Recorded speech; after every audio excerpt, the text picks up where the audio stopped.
দাঁড়া,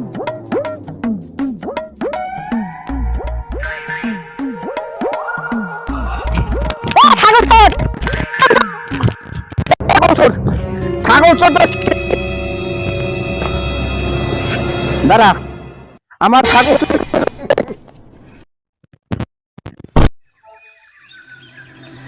চেয়ারম্যান সাহেব, উত্তরপাড়ায় রাসেল সাহেব এসছে আপনার সাথে কথা বলার জন্য। আপনি কি ফিরে আসেন? ও আসতে বলো।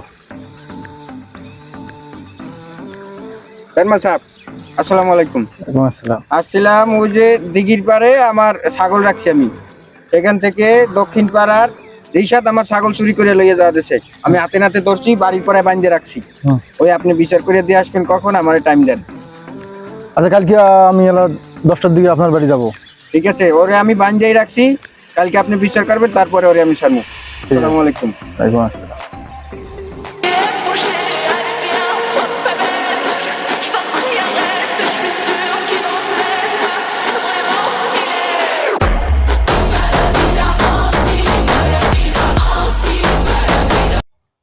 আসসালামু আলাইকুম চেয়ারম্যান সাহেব। ওয়ালাইকুম আসসালাম। কি হয়েছে? আপনারা বসেন। চেয়ারম্যান সাহেব, ওই দিঘির পারে ছাগল বাঁধে রাখছি, সেই জায়গায় আমি বাড়ি দায়ী দিই যে ছাগল লইয়ে পলাই, বাঁধে রাখছি। আর আপনি বিচার করে দিয়ে এরপরে এনজে যাইবেন। তুমি ছাগল চুরি করছো কে? চেয়ারম্যান সাহেব, আমি তো চুরি করতে চাই না, ওই জোকে জোকে বয়সের ঠেলা হয়ে গেছে। আসলে তুমি কি ছাগল পাইছো না ছাগল নিয়ে গেছে? চেয়ারম্যান সাহেব, ছাগল তো পাইছি, ওই লগালগ ছাগল আতালে রাখতেছি, ছাগলও নিতে পারে নাই, আরে হের আগে বাঁধছি।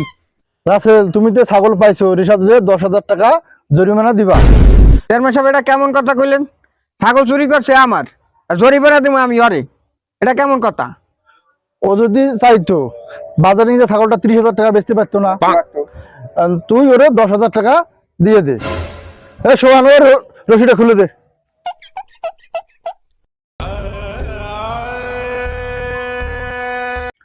রাসেল, ওরে বাড়ি নিয়ে যা 10,000 টাকা দিয়ে দাও। চেয়ারম্যান সাহেব, ছাগল চুরি করলে আমার, বিচার করলে না আমি 10,000 টাকা জরিমানা দিব, হিসাবে তো আমার ফাঁসি হয়। আমার তো ফাঁসি হওয়ার দরকার। ভালো বিচার করছেন।